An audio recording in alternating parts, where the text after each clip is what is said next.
नमस्कार, स्वागत है आप सभी का डीडी न्यूज के इस विशेष सांकेतिक भाषा के बुलेटिन में। आपके साथ मैं हूं संध्या शर्मा और मेरे साथ है मेरी सहयोगी मनीषा शर्मा। आइए बुलेटिन की शुरुआत करते हैं हेडलाइंस के साथ। प्रधानमंत्री नरेंद्र मोदी शंघाई सहयोग संगठन शिखर सम्मेलन के लिए चीन की 2 दिवसीय यात्रा पर तियानजिन में आज चीन के राष्ट्रपति के साथ करेंगे द्विपक्षीय बैठक।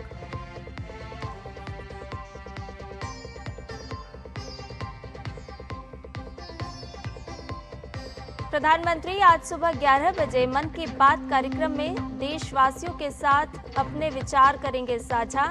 आकाशवाणी और दूरदर्शन के समूचे नेटवर्क पर होगा प्रसारण।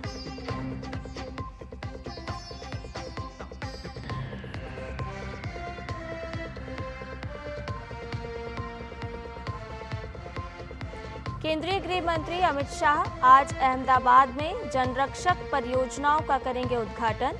कई सार्वजनिक कार्यक्रमों में होंगे शामिल।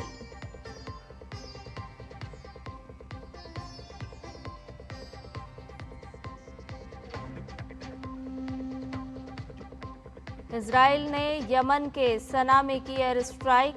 हमले में हुती विद्रोहियों के प्रधानमंत्री अहमद अल राहावी समेत कई मंत्रियों की मौत।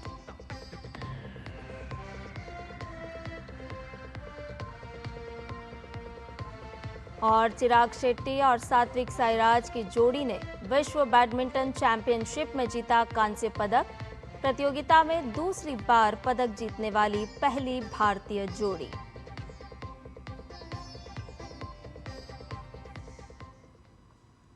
आइए सभी प्रमुख खबरों को विस्तार से जानते हैं। प्रधानमंत्री नरेंद्र मोदी 25वें शंघाई सहयोग संगठन शिखर सम्मेलन में भाग लेने के लिए चीन के दौरे पर हैं।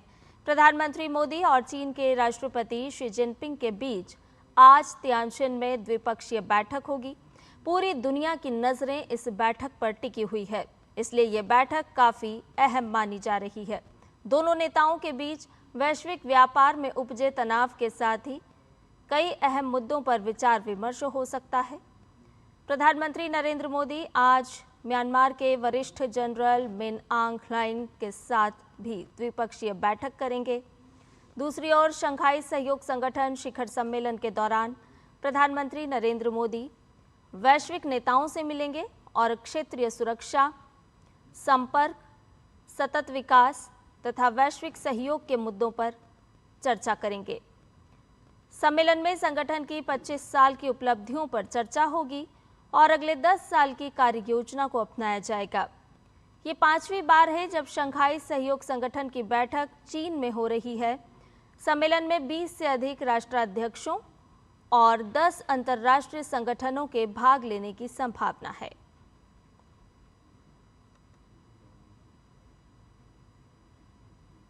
प्रधानमंत्री नरेंद्र मोदी और यूक्रेन के राष्ट्रपति व्लोदिमीर ज़ेलेंस्की के बीच टेलीफोन पर बातचीत हुई।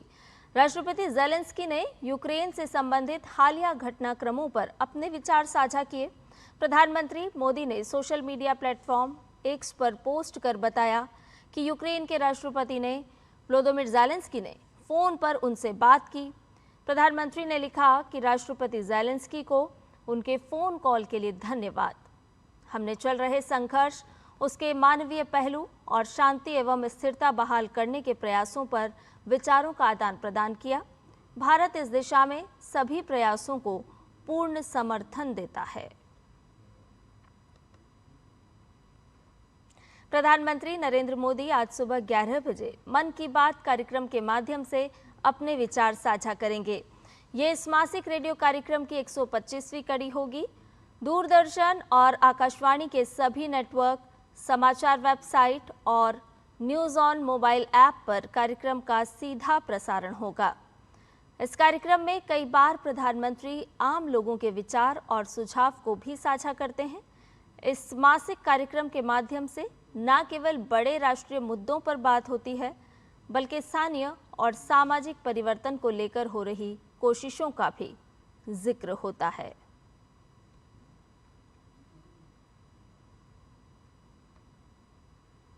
केंद्रीय गृह और सहकारिता मंत्री अमित शाह गुजरात दौरे पर हैं। शनिवार रात को अहमदाबाद पहुंचने के बाद वो गणेश महोत्सव में शामिल हुए। इस दौरान उपस्थित जनसमूह ने उनका अभिनंदन किया। आज गृह मंत्री अमित शाह अहमदाबाद और गांधीनगर में विभिन्न सार्वजनिक कार्यक्रमों में भाग लेंगे। वो आज सुबह अहमदाबाद के ओगणज गांव के गोता वार्ड में नवनिर्मित अर्बन स्वास्थ्य केंद्र का लोकार्पण करेंगे। इसके साथ ही अहमदाबाद के चांदलोडिया के वंदे मातरम अर्बन स्वास्थ्य केंद्र का लोकार्पण करेंगे। केंद्रीय गृह मंत्री आज टोरंटो ग्रुप यूएनएम फाउंडेशन द्वारा पुनर्विकसित सरदार बाग का लोकार्पण भी करने वाले हैं। दोपहर बाद वो गांधीनगर के रामकथा मैदान में डायल 112 के अंतर्गत शुरू की जा रही जन रक्षक परियोजनाओं का उद्घाटन करेंगे। इसके अलावा अमित शाह अहमदाबाद में कुछ स्थानों पर वृक्षारोपण कार्यक्रम में भी शामिल होंगे।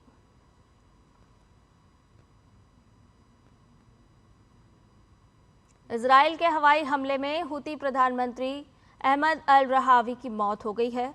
हुती सुप्रीम पॉलिटिकल काउंसिल ने इसकी पुष्टि कर दी है। इजरायली एयर स्ट्राइक में अहमद अल रहावी के साथ साथ उनकी सरकार के कई अन्य मंत्री भी मारे गए हैं। हमले में कई अन्य लोगों के घायल होने की भी सूचना है। इस एयर स्ट्राइक पर इजराइल का कहना है कि इस हमले में ईरान से जुड़े समूह के चीफ ऑफ स्टाफ, रक्षा मंत्री और अन्य वरिष्ठ अधिकारियों को निशाना बनाया गया था। अहमद अल रहावी लगभग 1 साल पहले ही हुती नियंत्रित सरकार के प्रधानमंत्री बने थे, लेकिन सरकार के वास्तविक नेता उनके डिप्टी मोहम्मद मुफ्ताह थे, जिन्हें शनिवार को प्रधानमंत्री के कर्तव्यों का निर्वहन करने के लिए नियुक्त किया गया था।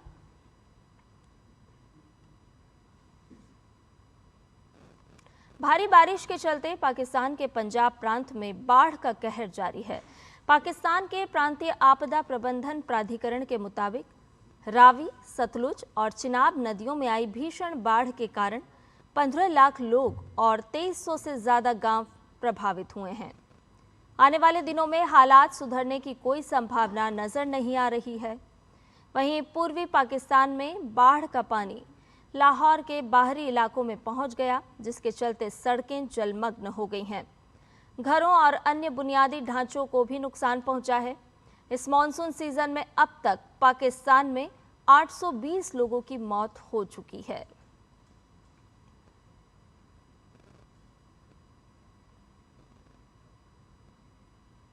खेल की खबरों में सात्विक साईराज रंकीरेड्डी और चिराग शेट्टी की स्टार बैडमिंटन जोड़ी ने BWF विश्व चैंपियनशिप में कांस्य पदक अपने नाम कर लिया है।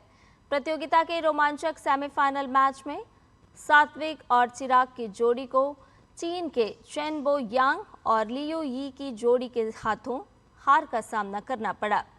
इस जीत के साथ ही सात्विक और चिराग की जोड़ी BWF विश्व चैंपियनशिप में 2 बार पदक जीतने वाली पहली जोड़ी बन गई है। इससे पहले इस जोड़ी ने बैडमिंटन विश्व चैंपियनशिप 2022 में कांस्य पदक अपने नाम करने में सफलता पाई थी।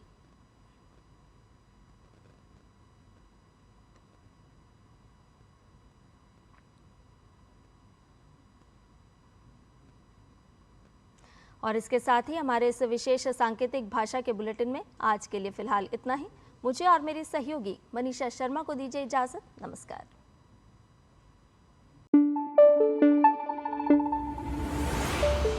Thank you.